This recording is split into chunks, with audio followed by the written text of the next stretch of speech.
আসসালামু আলাইকুম বন্ধুরা। আজকে আমি যে বিষয়টি আপনাদের দেখাতে চলেছি সেটি হচ্ছে বাংলাদেশের যে সকল ইউজাররা ব্রডব্যান্ড ইন্টারনেটের সাথে যুক্ত আছেন বা ইন্টারনেট ব্যবহার করতেছেন, তাদের ইন্টারনেটের স্পিড কম হয় কেন? বা প্রথমে নিয়েছেন ভালো, আস্তে আস্তে ২ মাস ৩ মাস চলার পরে কম হয়ে যাচ্ছে কেন? এ ধরনের প্রশ্ন প্রত্যেকটা গ্রাহকের কমন। ভালো ইন্টারনেট স্পিড পেতে কী ধরনের ডিভাইস ব্যবহার করতে হয়, কী ধরনের কানেক্টিভিটি হইলে ভালো স্টেবল ইন্টারনেট চলে, সেই বিষয়টি নিয়ে আপনাদের সাথে কথা বলতে চলেছি।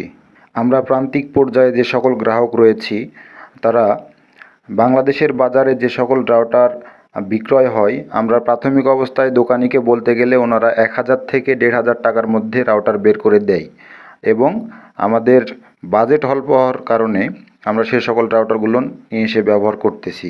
কিন্তু আমরা কখনোই ভেবে দেখি না আগামীতে কী ধরনের সার্ভিস পাবো বা কী ধরনের স্পিড দিবে। একটি ১,০০০ থেকে ১,৫০০ টাকা দামের রাউটার কতজন গ্রাহক ধারণ ক্ষমতা রাখে, এগুলো নিয়ে আমরা কখনো কোনো কোয়েশ্চেন করি না। ইন্টারনেটের স্পিড সমস্যার অন্যতম বড় কারণ হচ্ছে লেজার। আইএসপি অপারেটর আপনাকে কতটুকু লেজার দিয়ে রাখছে প্রথম অবস্থায়, এইটা আপনাকে দেখতে হবে এবং জানতে হবে। দ্বিতীয় কারণ, কী ধরনের স্প্লিটার বা রেশিও ব্যবহার করতেছে সেইটা লক্ষ্য করতে হবে এবং এটাতেই মূলত স্পিড সংক্রান্ত সমস্যা বা জটিলতা বেশি হয়ে থাকে। সবসময় চেষ্টা করতে হবে পিএলসি গ্রেডের স্প্লিটার ব্যবহার করার জন্য। সব ধরনের দোকানিরা জানে না যে অনু কোনটা আসলে ভালো কাজ করে। অনু ইপন আছে, এক্সপন আছে, জিপন আছে। তো সচরাচর সব দোকানই, বিশেষ করে প্রান্তিক পর্যায়ে সব দোকানিরা ইপনের অনু ব্যবহার করে থাকে। তাদের কাছে নির্ধারিত কোনো ভালো ব্র্যান্ডের অনু থাকে না। বিশেষ করে একটা অনুর দেখতে হবে যে কী ধরনের অনু ব্যবহার করতেছে, কী ধরনের অনু তারা বিক্রয় করতেছে, আমাদের আসলে কী ধরনের অনু নিলে ভালো হবে।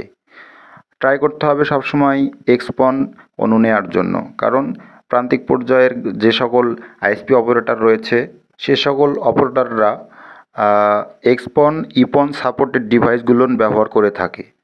কাজেই ডিবিসি, বিডিকম, ভিসল এই জাতীয় অনু ব্যবহার করতে পারেন। রাউটারের বেলায় যদি আসি, তাহলে আপনাকে বিশেষ করে ট্রাই করতে হবে ডুয়েল ব্র্যান্ড সম্পন্ন রাউটার।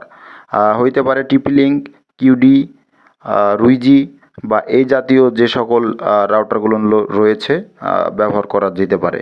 আরও একটি জিনিস লক্ষ্য রাখতে হবে, রাউটারের সঙ্গে রাউটার কোম্পানি যে সকল কেবলগুলো দিয়ে থাকে RJ45 বা CAT6 নামে যে কেবলটা পরিচিত, এই কেবলগুলো সবগুলো কেবল আসলে ভালো বা উন্নত হয় না। এই কারণে ইন্টারনেটের স্পিড কম পেলে সেটা চেক করতে হবে এবং চেঞ্জ করতে হবে। প্যাচকট সবসময়ের জন্য ভালো মানের প্যাচকট ব্যবহার করতে হবে। অনেক সময় দেখা যায় প্রান্তিক পর্যায়ে যে সকল গ্রাহক রয়েছে, এনারা দোকানিকে গিয়ে বলে যে আমার ওয়াইফাই ব্রডব্যান্ড কানেকশন নেব, আমাকে একটা প্যাচকট দেওয়া হোক। তখন ওনারা ডিশের প্যাচকট বের করে দেয়। এগুলোন থেকে আসলে আপনাদের চিনতে হবে, বুঝতে হবে এবং জেনে বুঝে কিনতে হবে। এই যে প্রাথমিক ধারণাগুলো দিলাম, এ সকল ধারণা থেকেই মূলত ইন্টারনেটের স্পিড কী করে ভালো হবে, কী কানেকশন নিলে ভালো হবে, আশা করা যায় কিছুটা হলেও আপনাদের মধ্যে ধারণা এসেছে। ওয়াইফাই বা ইন্টারনেট সংক্রান্ত কোনো কিছু জানার থাকলে কমেন্ট করে জানাতে পারেন, সেই ধরনের পরামর্শ বা ভিডিও দেওয়ার চেষ্টা করব। এই চ্যানেলে নতুন দর্শক হয়ে থাকলে চ্যানেলটি সাবস্ক্রাইব করবেন, লাইক, কমেন্ট, ফলো করবেন। ধন্যবাদ।